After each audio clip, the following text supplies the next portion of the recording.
repris. Dans les années 70, mon papa est descendu de Lorraine et a été sur ce site ici pendant quelques années. Je me rappelle quand il rentrait de ses journées avec ses collègues, tout ça, j'ai quelques photos aussi.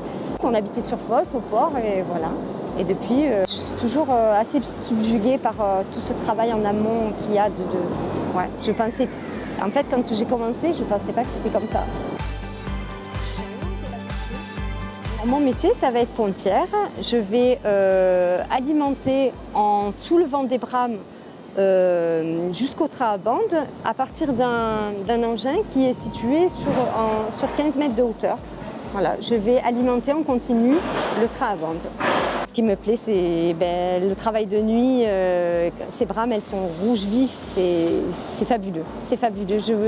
Je les compare, des fois je leur dis aux garçons, je les compare avec des bijoux parce que je suis époustouflée de les voir aussi rouges vifs arriver là et repartir dans la coulée, dans le train. C'est magnifique. Le parcours d'intégration, on a eu 2 mois d'école, y compris avec 2 mois de formation. Toutes les habilitations, électricité, pneumatique, espace confiné, pour pouvoir ensuite passer d'un service à un autre service pour travailler, quoi.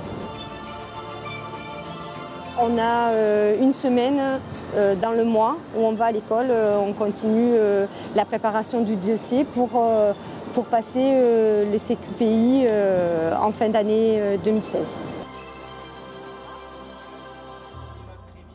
J'ai travaillé pendant 8 ans dans la logistique et en effectuant des gestes répétitifs, j'ai eu les bras abîmés, j'ai été opérée et en fait je ne peux plus porter de poids.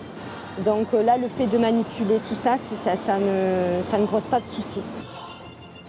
C'est un défi en tant que handicapée, mais en tant que femme aussi. Hein. C'est difficile de se reclasser dans un milieu d'hommes ou dans un milieu nouveau. Oui, c'est difficile, mais on s'adapte vite. Ça fait déjà 3 ans que je suis travailleur handicapé et c'est la première fois que je reçois une convocation pour des demandeurs pour être travailleur handicapé. Ça devrait être plus souvent que des gros groupes recrutent. En chaque personne, il y a beaucoup de volonté, d'envie de réussir, de se dépasser. Et mes collègues ne savent même pas que je suis un travailleur handicapé, je ne l'ai pas dit. Donc je veux dire, il faut oser. Il faut oser parce qu'il y a beaucoup de personnes qui ont besoin d'avoir, pas cette reconnaissance, mais de s'investir dans une société. Il y a énormément de personnes. Ah oui, il faut oser.